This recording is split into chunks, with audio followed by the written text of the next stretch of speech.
नमः सर्वेभ्यः हरि ओम् अद्वैतचिन्तनवर्गे सर्वेषां स्वागतम्।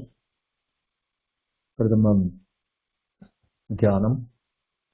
ॐ वक्रतुण्डमहाकाय सूर्यकोटिसमप्रभ निर्विघ्नं कुरु मे देव सर्वकार्येषु सर्वदा शङ्करं शङ्कराचार्यं केशवं बादरायणं सूत्रभाष्यकृतौ वन्दे भगवन्तौ पुनः पुनः।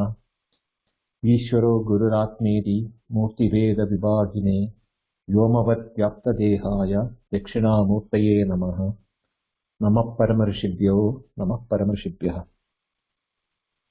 शोभा भगिनी शान्तिमन्त्रम् महोदय। ॐ सहनाववतु सहनौ भुनक्तु सह वीर्यं करवावहै तेजस्विनावधीतमस्तु मा विद्विषावहै। ॐ शान्ति शान्ति शान्तिः। श्री गुरुभ्यो नमः। हरि ओम्। धन्यवादः। For the benefit of those who have joined this class, the class is like this. We give first few minutes depending upon the questions we have. Those who have not understood certain aspects, or those who want some clarification, or those who want some more details, they can ask questions about the previous class. That clarity is to be made before we proceed to the next class. So even though the last class, the recordings are available, which I am sharing in the email. So the past day 1, day 2 recordings are available. Those who are joined can either go back to the group, Google Groups, and access that. And in the last class, the basic introduction to what is Aparokshanubhuti was explained, and we started the first dhyana shlokam of the text. Sri Harim Paramanandam Upadeshtaram Isharam Vyavakam Sarvalokanam Karanam Tam Namamyaham. That is the shloka. Now, any questions are on that, what we discussed last class, so that we can finish that and then go to the next portion. Abhishek Mahodaya, I got your email and replied out. You had the two questions. One is the world real or abstract, infinite, right? Yes. What exactly was in your mind? Well, this is, I'm always left wondering that while supposedly we live in such a real world where we can look and feel and touch things around us, but when you think of the larger universe, in itself it is so abstract. We don't know where it ends and what is beyond that end. So it's so abstract in many ways. Right. We are like living a real world in an abstract universe. And so that this is something which I have been grappling with for a while, and it just came up while we were doing these classes. The question again came up again, and so I thought that I will try to explain to you some aspects from which the Advaita philosophy looks at your problem, because this problem is not unique to you. For centuries and millenniums, rishis also have been thinking about this, and they found out that one thing is that if you start looking outside, as you said, it is infinite, and the more you know that infinite is, that the more abstract it becomes. So what they decided is that there must be a methodology by which everything becomes known, or I should be knowing something of which is available within my limited capacity of the brain, with which I can feel that can be that, or that is the basic truths on which everything is existing. So for that, they started, instead of looking outwards, they went outside. Obviously, those days the equipments and instruments and everything was very limited. So they started in the process of contemplation to know who one is himself. That is what is called Avritta Chakshu. So if I am part of the world, what is in the world should be there in me also. And what is that in me which is unique, that is not in the world, or what is that unique in the world which is not in me? This analysis was carried out by those rishis, and they came out to a conclusion that Karanam Karyam Abhinnatvam, that is the cause and the effect, even though appearance by name and form or things like that may be different, but there is something called Abhinnatvam, or inseparatedness from the effect and the cause. The cause itself becomes muted or appears as an effect for time-space continuum. So from that point of view, they found out there are two principles on which the whole process should be based upon.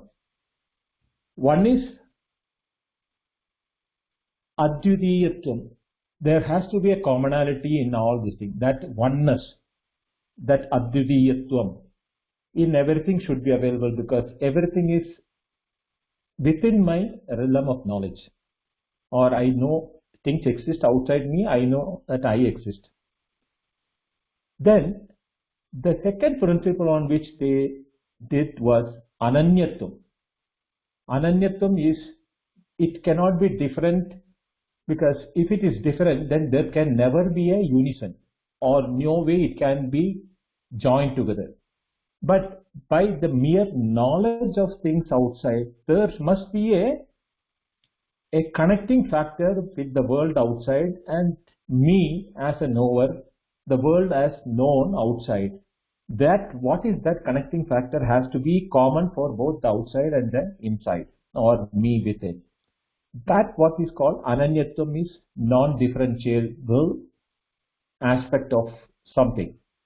And so Advitiyatvam and Ananyatvam are the base two pillars on which Advaita philosophy is explained and developed upon. That is why the reason why when you say the world outside and everything is abstract and infinite is, you are only looking from that side. But you should understand that if water has to merge with milk, there is something common in the milk and the water, with which it cannot be, you can say there is a merging, because there is a certain percentage of water in the milk previously itself. Then when water merges, only the percentage of water goes up, the solid contents come down. If it had been oil and water, there is no water in oil, and the water is different, so that is why they can never be merged together. I am giving a gross example. So if we are able to see and know and experience the world outside, at the same time I am also able to look within myself and see my internal world and experience. So there must be something which is common. This is what Advaita is explaining in the process. For this there has to be a process of thought process development and quality of the brain, or condition under which the brain can accept such facts. Now, no doubt, everything has to be questioned, because should not accept anything at the face value. So that is to be kept in mind, and let us go step by step. So over the process, you will know what is this Ananyatvam and what is the Advitiyatvam we are talking about. Knowing which, as the Upanishad students have been asking their masters, Yat jnatva sarvam idam vijñātam bhavati. Knowing which, sarvam idam, all this becomes known to me. Not that you will know everything what is existing in the world, But that, what is that commonality on which everything is substract, or the substratum on which everything is built upon? Okay? Ji. Yeah. Yeah, that is the process through which you have to develop your thought. Sure. Because if you stay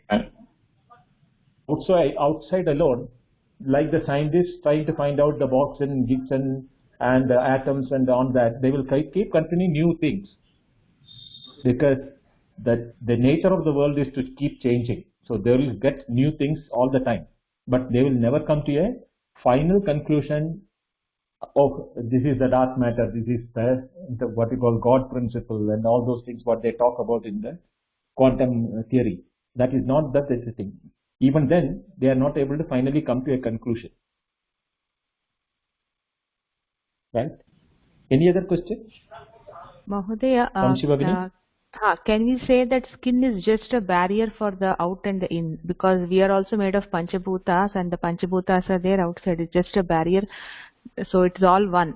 That's what I think. So I'm not sure about that. See, skin per se is not the barrier. Okay.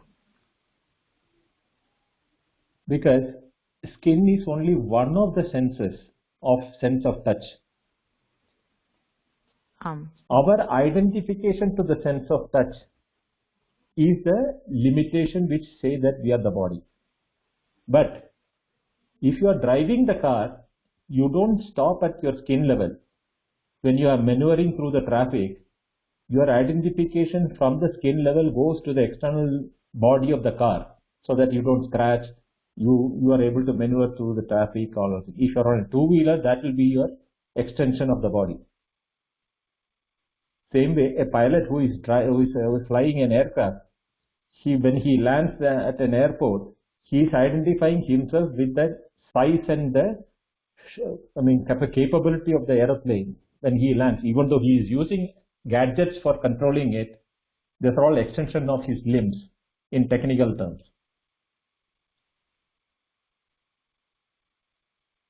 Agree? You understood what I'm saying? Yeah. Yes. Yeah. And and in the reverse form, when you are in dream, you are not even knowing your body. You have got a different body on which your identification is there, isn't it? The conscious, yes. That's right. Okay. महोदय अहं वदामि वा किञ्चित्?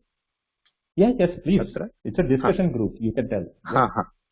वंशी महोदय, अहं चिन्तयामि भवती एतत् वक्तुम् इच्छति वा? चर्मं यदस्ति त्वक्, चर्मम् इति अहं वदामि, तद् परिमितिः अस्ति. वयं तावत्पर्यन्तमेव वयं सर्वे स्मः इति. महोदय, तत्तु भवति. कारणं तु भिन्नम् अन्यत्र अस्ति, किन्तु आम्. We all think we are limited to the extent of our size. Yes, that's what it is. When you feel that, unlimited. Limitation, yes, that's what we call as limitation. Upadhi. That is because of the limitation of the touch of sense of touch. Because of the indriya. Okay. But that limitation doesn't come when it comes to sound or the sight. But even then, that's not the skin, as you said. Smell and the taste. No, because as you said, grossly we always identify with our physical shape. That I am the physical body. Which is why there's so much. So from that point of view, your question is right. But that is again coming out of what you call limited thinking, which we can say that the not knowing of the true nature of this, identification. Why we identify that way should be understood, so that you will know why we are identifying with the body. If you are so much identified with the body, if there is an amputation to be done, you are ready to throw that part of the body because it's going to destroy your rest of the body. No? Mahodaya, I would like to add something there. Yeah. When we think of the body, because it is the body consciousness that is the cause of this existence and not knowing the true nature of who we are. Body is meant, what is meant by the body is all the three bodies. Sthula, Sukshma and Karana Sharira also. Altogether, that is the body consciousness, because then that takes care of everything. Because of that ignorance, we think we connect with the body. That's where everything begins. First the body, then the Jagat comes. Right. So as soon as that body consciousness is understood and dropped, then immediately everything is gone. Right, you're right. But Vamshi's question was the skin. She started with the skin. Correct. So it's the Sthula Sharira she was talking about. Correct. Yeah, another example came to my mind. You know that the body is compared to, the body consciousness is compared to a doll made of salt, and going into the ocean, it just immediately disappears. Merging with it, yes. Once someone asked Ramana Maharshi, so we have waterproof, something is waterproof then in our bodies, that's not happening. So he said that the body itself is the waterproof kavacha, meaning the body consciousness itself is keeping us from melting in that ocean of consciousness, that pure consciousness, where nothing else exists. That's right. Chandru Mahodaya, any question? No, Mahodaya. Chandri Bhagini? No, Mahodaya. Okay. So we will go to the Pratamam Shlokam. We did the Padachedam last class, isn't it? Okay. Sriharim Paramanandam Upadeshtaramishwaram Vyapakam Sarvalokanam Karanam Tam Namamyaham. Padachedam. Kshimita Mahodaya, can you increase the font of your screen if it's not a problem, so that it's more, it's a bit low. Okay, I'll put it in. Yeah. I have to make it as a presentation, that's all. Okay.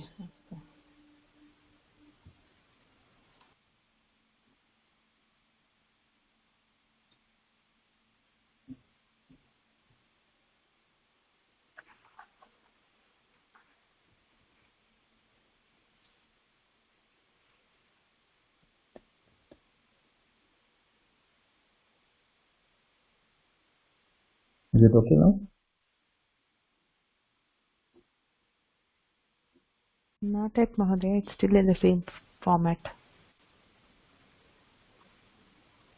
No, I just changed it. It takes time for you to. Oh, view it. You can expand on your own screen. That's what I'm doing. You're on your mobile or that tab?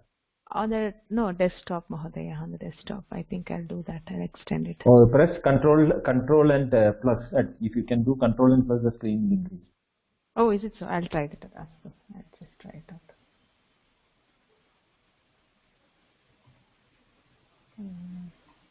It's okay. I can do it. I can read it out now. Thank you, Mahodaya. Okay, Chandri Bhagini, can you read the Padacheda? Yeah. Just Shri Harim Paramanandam. I think my internet is a problem. Okay. Then Lilita Bhagini, are you able to see the screen?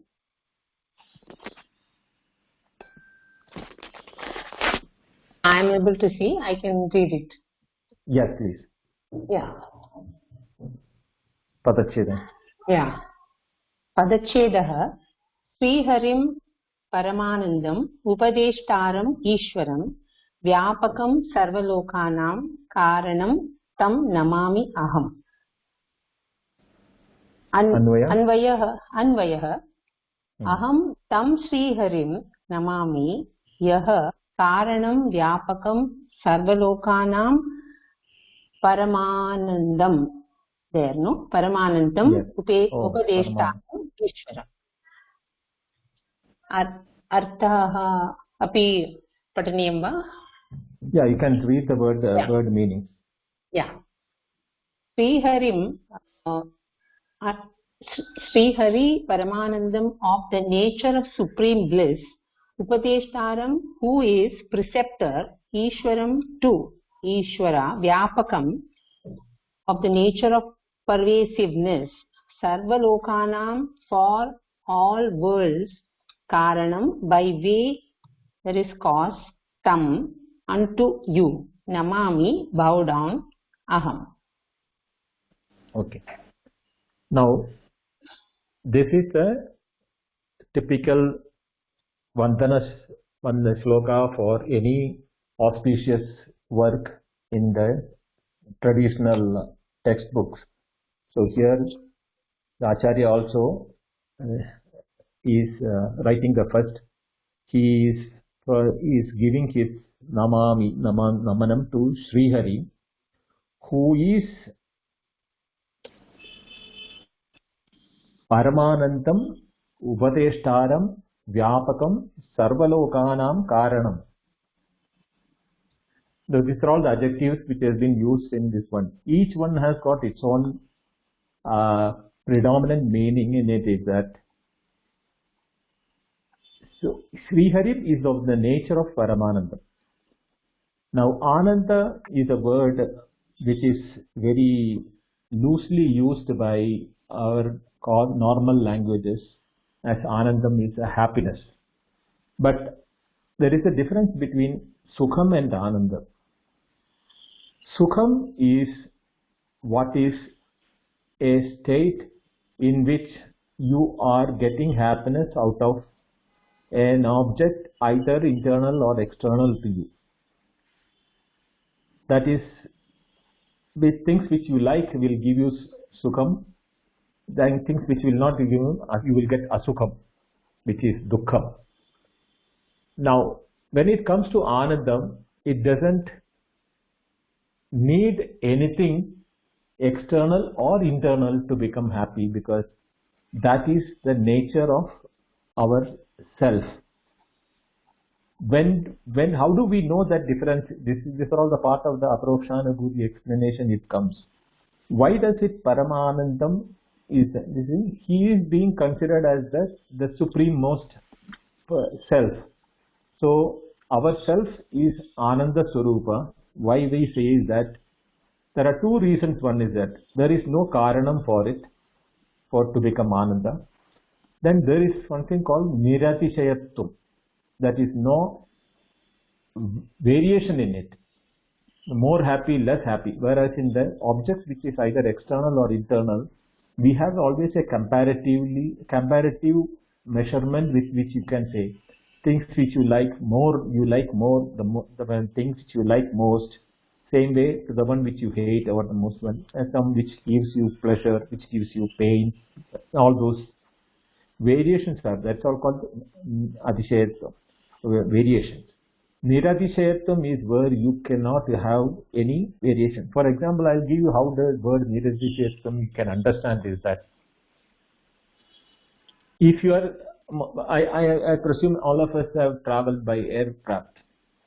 In the aircraft, when we are sitting and traveling, even though that vehicle is moving around 800 kilometers per hour, and we are about 30,000 feet above the surface of the earth, we feel that we are stagnant, or we are just sitting in a place. But at the same time, it is actually moving in a very high speed and at a very high altitude. Only when you start looking through the window, if you can see the clouds or anything, you will know that you are in motion, other than the sound which it makes. So we need a reference point always to know whether we are measurable in the space of time and the height and the distance. Now, when you don't have a measurable spot from which you can measure what is happiness. That spot is called Niradishayatva. When we say Sukham, you say, suppose somebody likes sweet. Now there is a limit up to which he can keep eating the sweet, after which it becomes pain for him to eat anymore. Say, suppose if he eats 10 gulab jamuns or 20 gulab jamuns or jalebi or whatever it is, chocolates or whatever it is. After some time he cannot take more than that. So there is a limit which you will be touching that. So there is a reference point where your happiness was very high, then it starts diminishing, which is called the diminishing value of utility. And it comes to a stage where you can't even look at that same food which once upon a time you said you loved the most is a jalebi or a gulab jamun or whatever it is. But when it is beyond your capacity, you don't like it anymore. So there is a reference point with which your sukham is measured. But in the case of anandam, there is no reference point. But how do we know that we are Ananda Swarupa? We should be in such a state where we don't have anything to measure comparable. This state is as an upama or an example. It is not 100% upama, but that is the closest which the textbooks can give you, is that when you are in absolute deep sleep, there you cannot measure anything, or you cannot compare what is that happiness or the pleasantness or you are in. But definitely when you wake up, you have a reference point to tell that, oh, I slept so well, I did not know anything.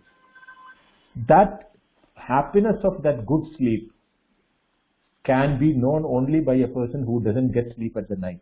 He may have to eat sleeping pills or things like that, and then he, even after taking, he might have dozed off with a groggy head.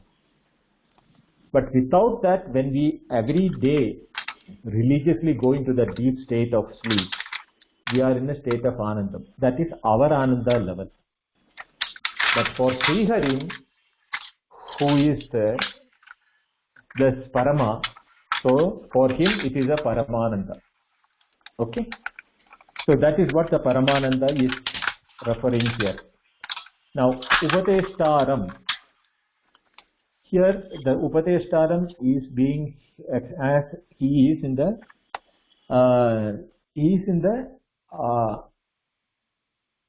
form of a guru, one who teaches. Upadeshtaram means a teacher or a preceptor who tells. Now he is supposed to be the Adi Guru, from whom all the knowledge has come in, because he is the first source for every knowledge. Why is he said? Because he is Ishwaram. Ishwaratam is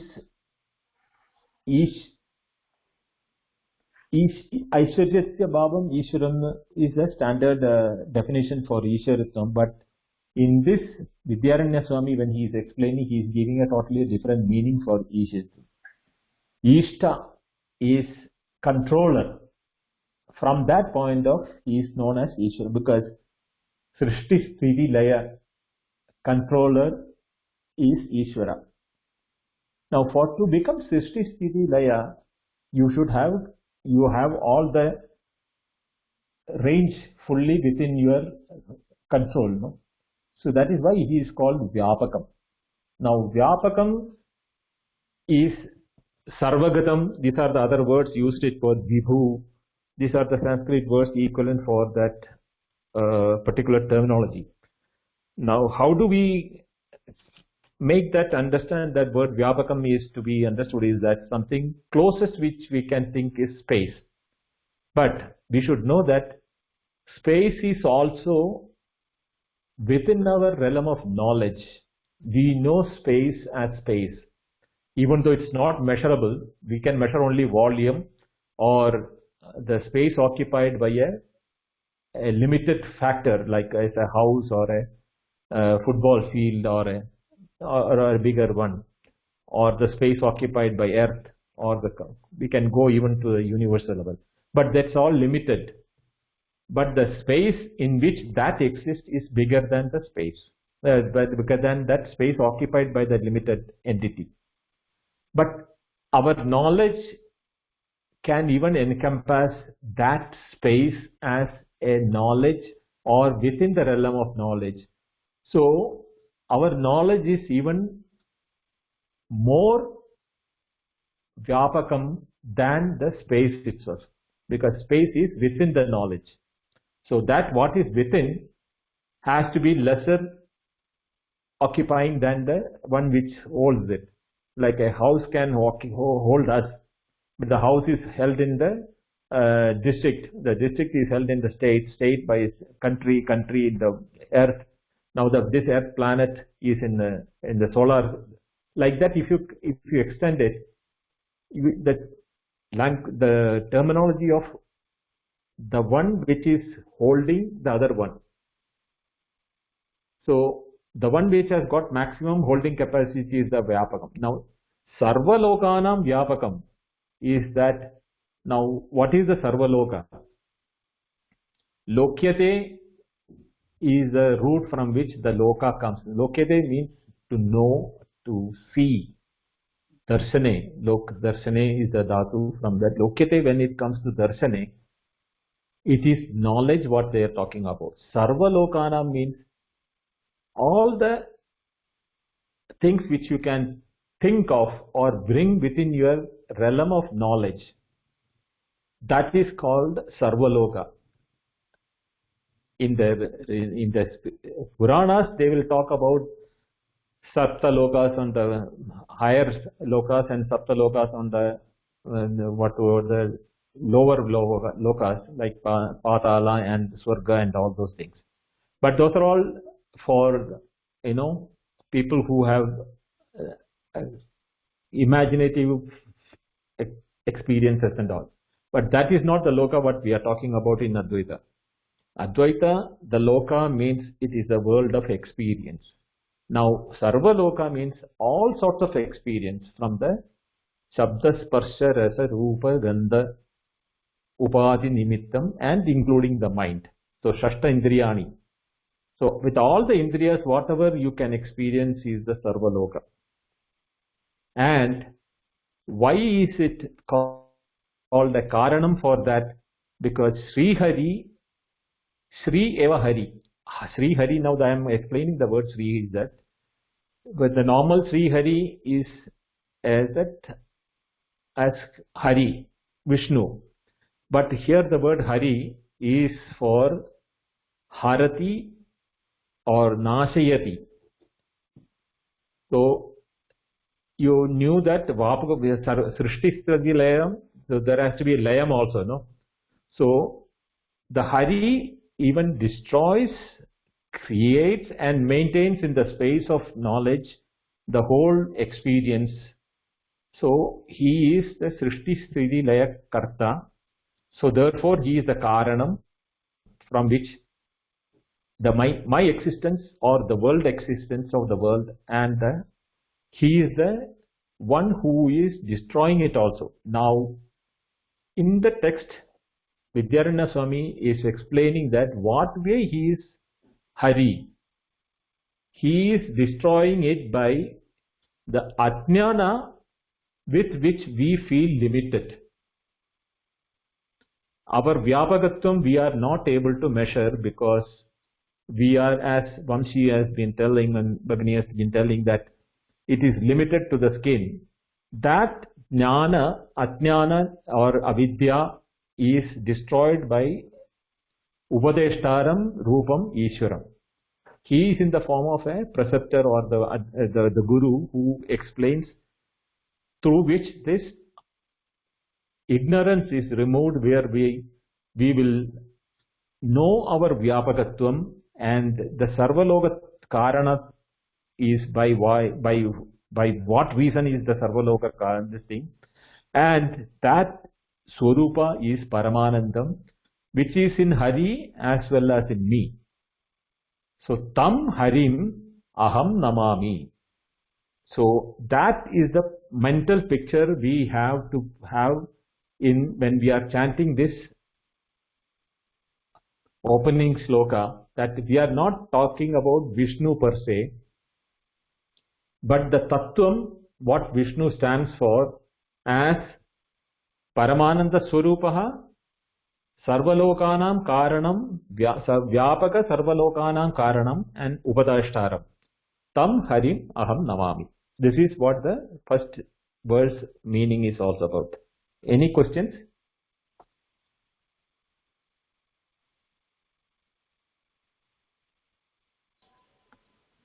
Mahodaya, Okay. can you just elaborate on Niratishayam? Can you just make it a bit clear? Niratishayam is Atishayam Vina. It's a negative Nai Tatpurusha. That how do we apply in Atishayam? How do we apply in Advaita is my question.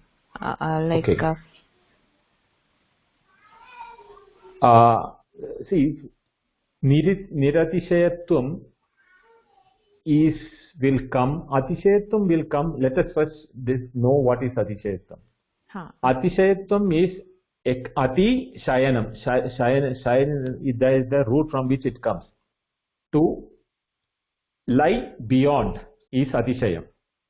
That is beyond my, as you said, in the range. Beyond that, if it is there, that is means something beyond me is what is Atishayam. Is comparable to me. Right. When you have something to compare, then you say that is Atishayam or it is comparable, that is lying apart from me. So, in the Upanishad there is a verse, Dvitiyad vai bhayam bhavati.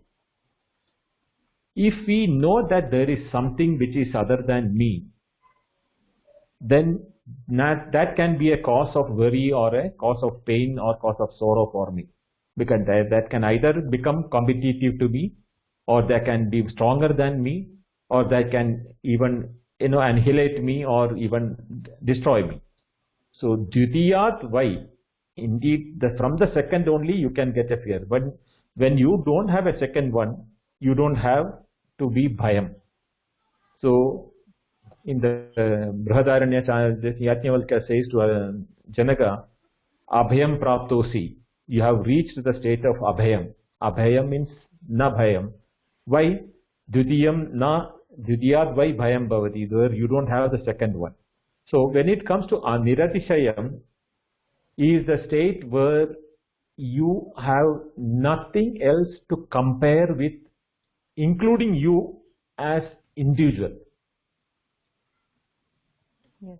Because in both waking and dream, we have an experience of aham, that I am there. So whether in the waking or dream, we have to consider two are the same only for this terminology, where we have something to compare or something on which our measures are kept, whether it is happiness, sorrow, health, or money, or anything what you take, any field of experience, you have a comparable other than the aham in both waking and sleep. But when it go to deep sleep, you are not even able to explain what you were there in the deep sleep, because there is no atishayam there to explain what is that. All you can say is that you did not know from the time you slept to the time you woke up, where were you, what were you, who were you, and any question regarding when, where, why, how, all those things you cannot answer.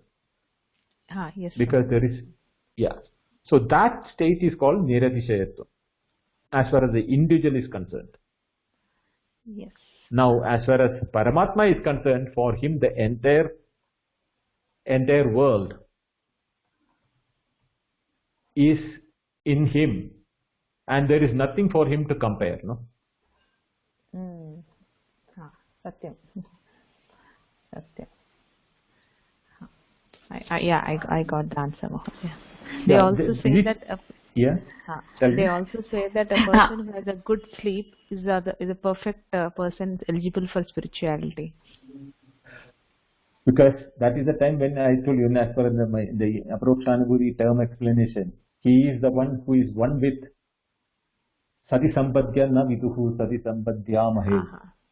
He has become one with the Sat, but na viduhu, but he doesn't know. Sati Sampadhyamahe. We have become one with the truth at that time. We are in Sat. We are in the state of Sat at that time. We are pure existence at that time of testing. But those who think that sleep is a part of the activity of the body, for them it is a third party visualization of the sleep, not a Atma from the standpoint of self-evaluation. So if I see somebody sleeping, I can tell whether he is sleeping or not sleeping, because when I call his name, he is not waking up. That means he is sleeping. But at the same time, he is breathing and all those things. Physically, I am able to see. But whether he was there, whether his aham was in that body or not, I cannot say from outside. But after waking up, he also himself says, I don't know where I was. Right? Yes, Mahodaya. Dhanyavadaha, Uttamam. Mahodaya, can you just tell which were the Shastra Indriyani you were saying? Panchaindriyam, you know, no? Panchaindriyani. Yes. And manas is considered the 6 Shastra Indriyani because okay. Got it. In the dream, all the experiences which you are having is created by the mind and experienced by the mind. So it has to be an Indriya. Indriya, what does Indriya mean? Is an organ of sense. So we are sensing something in the dream. So that is why mind is also considered as a 6th Indriya. Plus also, mind, as explained in the first class, it is a consolidator for all the 5 to get a total experience. Yes. And Mahodaya. Dhanyavad. So, shall we move to the next? This is the first shloka by the commentator Vidyaranya Swami, Sri Ganeshaya Namaha. After that, he has written the 5 slokas he has written as a Upodkadam or a preface before starting his commentary. Now, Shobha Bhagini, Padachedam Kartam Ichchati va? Mहोदय, तत्र श्री गणेशाय नमः इति पदस्य वा? न, तदनन्तरं श्लोकमस्ति न, प्रथमं श्लोकम्.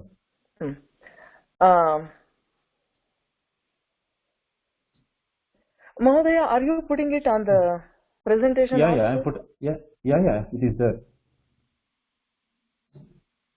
Okay, maybe. It's not seen, Mahodaya. It's not. Yeah, it's not. I'm not able to see it. You're not able to see it? Okay.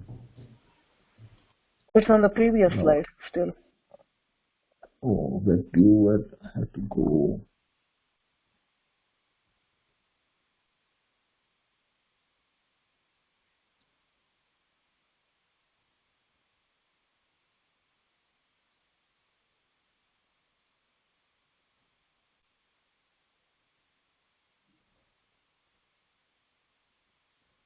Is now coming? Yes. Now I can see the shloka and okay. Padachedah Anvaya. Astu. Oh, that is why I didn't change the sharing screen. That's why it was not shown earlier. Astu Mahodaya. Swaprakashascha heturyaha Paramatma Chidatmakaha. तत्र स्वप्रकाशः च हेतु तत्र रेपः आगच्छति यः स्वप्रकाशः च हेतुः यः तत्र च इत्यस्य श्चत्वम् अपि तु रेपः तु विसर्गस्य रेपः भवति. अस्तु, यः स्वप्रकाशः च हेतुः यः परमात्मा चिदात्मकः चित् आत्मकः. Yeah, but it's a samasthapadam. Samasthapadam. Chidatmakaha अग्रे अपि करोमि वा?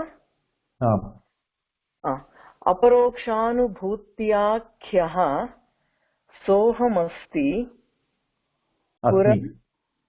क्षम्यतां, सोऽहमस्मि परं सुखम्। तत्र अपरोक्षानुभूत्याख्यः, अपरोक्ष अनुभूतिः, आख्यः सः अहम् अस्मि परं सुखम्। ओके महोदय, सारी क्षम्यतां, तत्र सोऽहम् इति मध्ये अवग्रहचिह्नं should be there, right? It's not necessary. So avagraha chihnam has come much later. It's a printer's methodology of identifying it. The sandhi. In the older Sanskrit, you don't put that avagraha chinna. Okay, astu Mahoday. Sorry, Bhagini. Go ahead. No, चिन्ता नास्ति भगिनि। तत्र अपरोक्षानुभूति वा महोदय? Aparokshanubhuti again is a samastapada. So you don't split that, Aparokshanubhuti. अस्तु स्वप्रकाश अन्वय। अस्तु, तत्र यः स्वप्रकाशः परमात्मा चिदात्मकः परं सुखं तेषां हेतुः च सः अपरोक्षानुभूति आख्यः अहम् अस्मि। अर्थः, he who is self-effulgent and also called Paramatma of the nature of awareness is the primordial cause. He is me, known as Aparokshanubhuti, immediate awareness, pure bliss. Okay. Swamiji, would you like to explain?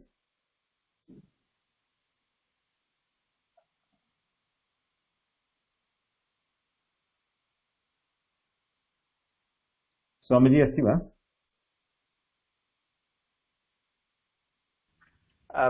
महोदय क्षम्यताम्, अनन्तरं वदामि वा इदानीं?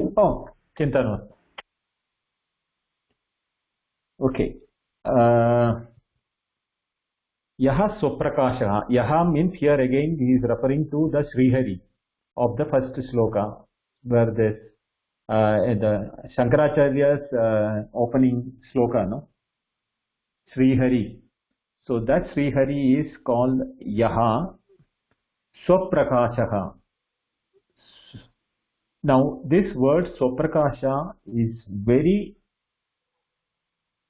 what you call, highly commended word in the Advaitic Vedanta text, like Advaita Siddhi, then Vedanta Sara, then there are what you call there are 2-3 other textbooks where this Swaprakashata, even Brihadaranya Upanishad, one chapter is entirely on the word Swaprakashata. Now what is the Swaprakashata or Swaprakashaha? Swaprakashaha is Saha Swaprakashaha, Yaha Swaprakashaha.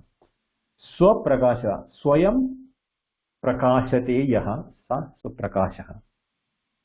Now our everything else, na deepasya anya deepesya is one example given in the Vedanta, Advaita Vedanta thing, that to see one lamp you don't need another lamp, because the lamp is able to make its presence available by the Swaprakashatvam of the lamp, but that is it's a lighter version of it. Whereas when it comes to our awareness, that doesn't need another light or another knowledge to show us that I know. Every person can say aham asmi sadabhami. So that bhasa, or the shining of the aham, is called Swaprakasha. Now, the aham, when we talk about, don't confuse the aham with the ego aham. Okay, that is called ahankara in Advaita. Aham is different from ahankara. The ego is ahankara, whereas aham is the self. So the Swaprakasha is that nobody has to tell that aham asmi to anyone. The word when he says that I is the very indicator that his Swaprakashata, he knows. That is why he is able to say I am reading, I am eating, I am sleeping. Whatever action he is doing or is referring to I is because of that Swaprakashata. And that is Paramatma. Why? Now there is an example in the Brihadaranya Upanishad. Agni Spulingavat. Agni Spulingavat. Now there is a huge fire. Now the fire is self-effulgent and it is consuming so much, it is bright like anything. One spark from that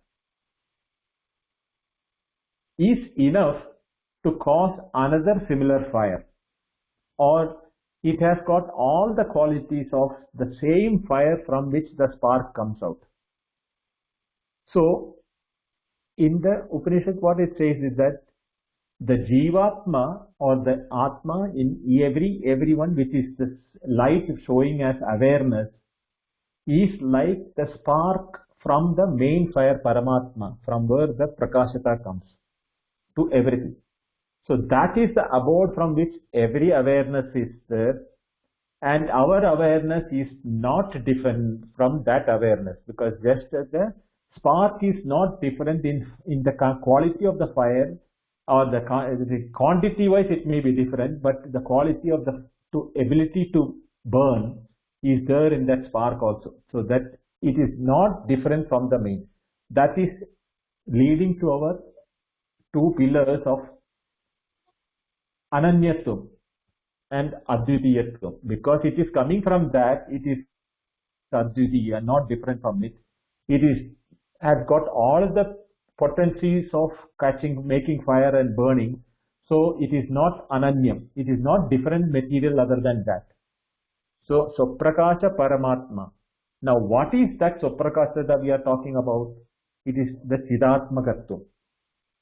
Chit and Atmakatvam. Chit here is the pure awareness, where it is not a subject, it is not an object-based knowledge, where even when we say I, we have a bit of objectiveness in our I because of the wrong identification to, as we said, to the body. So when we say I, actually even though the I which we are referring is the same Chidatmakatvam or the Paramananda Swarupasya, it is not an Amsha, it is that itself. A cup of ocean can never be we will call it as water, but it is ocean itself. Whether we take it in a handful or in a cup, it cannot be different from the qualities of the ocean. Same way, the spark cannot be different from the spark, this thing from the ocean, from the main fire. So this, Mahodaya, Kshemata, may I say something there? Yeah. Just a quote that helped me when I heard it. So the example of the ocean and the water. Yes. So the quote is, "You are not a drop in the ocean. You are the ocean in a drop."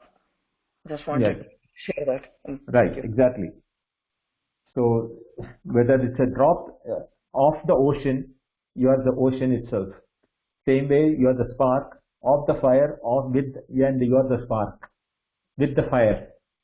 So Chidatmakatvam is the Swarupatvam of Swaprakashata and Paramatmata.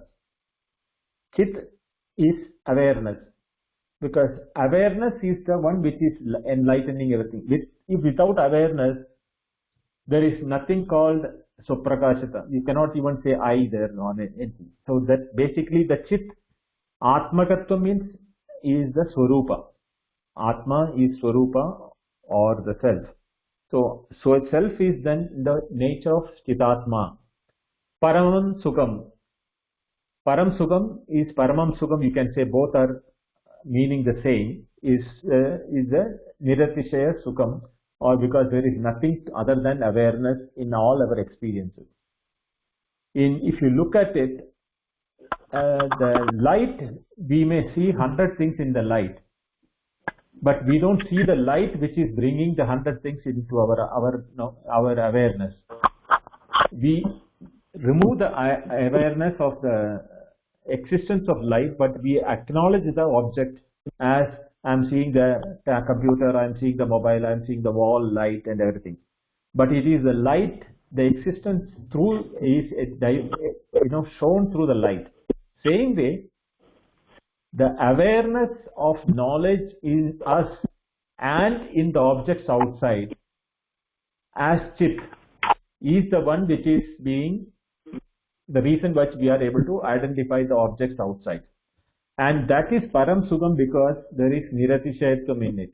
Only when you look at from that, when you look at the pure light nature, the object can vary, the light doesn't vary. So there is no comparison or Adishayatvam in the light. Objects can vary, but Adishayatvam in the light is not there. Same way, Param Sukam is the Chidatmaka Rupam is Param Sukam. And why is it called Hetu? So that is the Hetu with which we think that we are separate from the Param Sukam. Why? Because our identification with the body, mind and intellect. Such a Aparokshanubhuti Akhyam, that Chidatma, Paramatma, Swaprakashaha is known, Akhya means known as Aparokshanubhuti, and Aham Asmi, and that I am, is the first verse of the Vidyaranya Swami's commentary.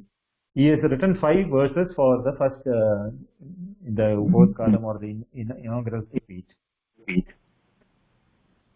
Now, since the time is up, I think I will stop here. Any questions, we can do that. Otherwise, we can take any. If you listen to that, you can take it and think. Swamiji, you want to say something?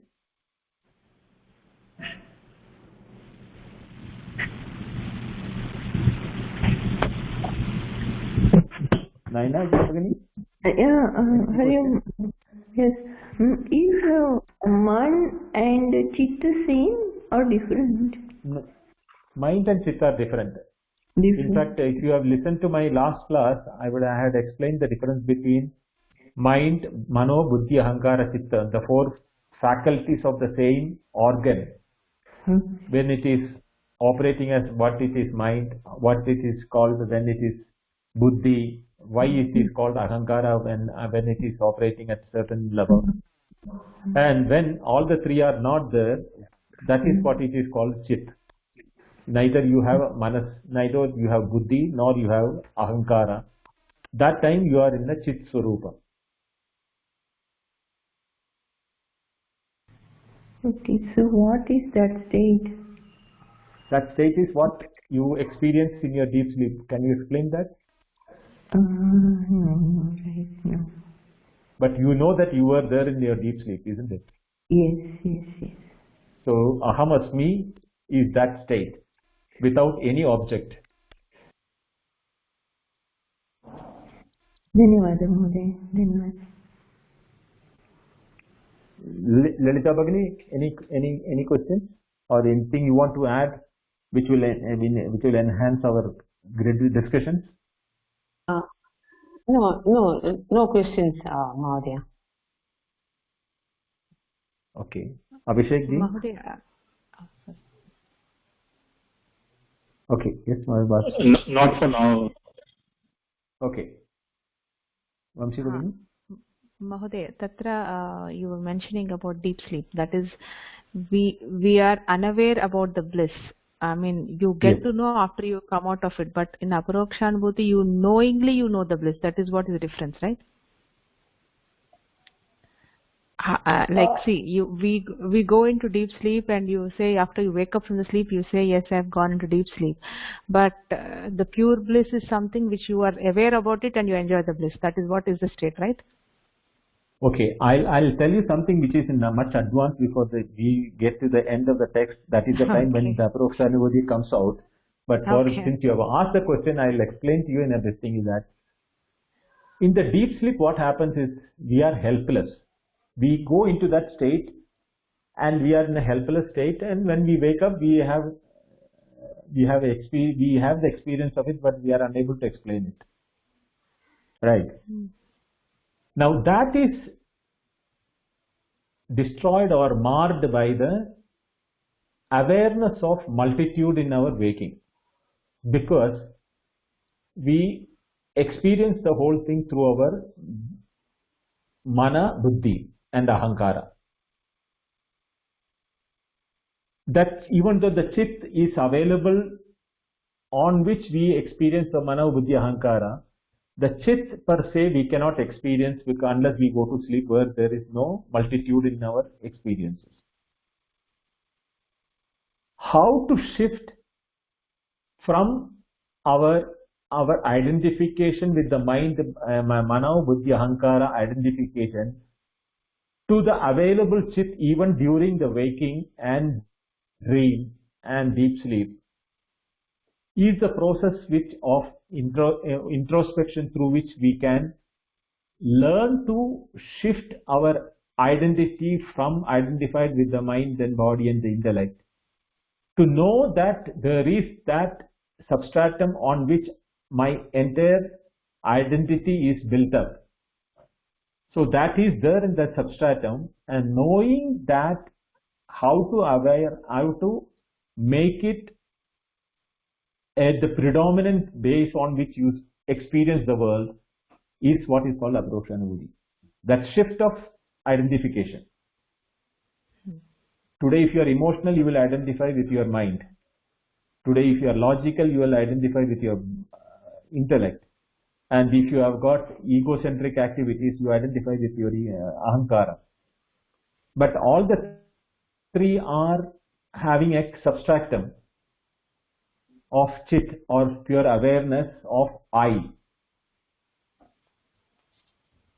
So that Aparokshanubhuti will come only when you shift your avoiding the ahankara, buddhi and mana. You will base yourself at the chit level. That is the time when you are Aparoksha. Today it is happening uncalled for or without any effort when you go to deep sleep. Experiencing that all through your awareness is what is called Aparokshanubhuti.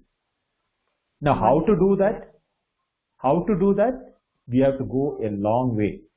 First, to identify what are the problems why we are not able to do that, even though that is your Swarupa or our Swarupa or anybody's Swarupa, including the stone and the Brahmadi Skamba Padyanta. That is what it is mentioning. From Brahma to the grass on this thing, everything is on that substratum. But we are not able to see, like how I said, that we are not able to see the light. We can see the effect of the light, but never see the light per se. Yes. Right? Wonderful. Yes, wonderful. I got the answer. Right. Okay, the next shlokas will continue in the next class. Right? The only problem is we have to wait for 1 week for the next shloka. That is what I know. I don't mind taking more than one class in a week, but the problem is that where we'll fix it, all those things. Yes, and it should be acceptable to all those who are participants. Because 1 week is something that's true, but it is so interesting that we want to go ahead. We just don't want to stop, but time constraints. I agree with Bhagini. We really look forward to it. If all of you are game for it, I don't mind, because I can tell you which are the days I am free. See, Tuesdays I am free, Wednesdays I am free, Fridays I am free. So Tuesday, Wednesday, Friday, 3 days I am free. Yeah. So let us think about it. It's valuable to do just probably one shloka a week, because at least for me, I like to go through the recordings. If not once, I prefer to do it twice, just to imbibe the concept. Yes. So while it is okay to listen to you, and it is very, very good. Right. Thank you for organizing this. But I think it takes time to just soak it in. Yes, same here, Modi. I can also make only once a week, but we just don't want to stop it. We just want to hear more and more of it. That's it. Nothing more than that.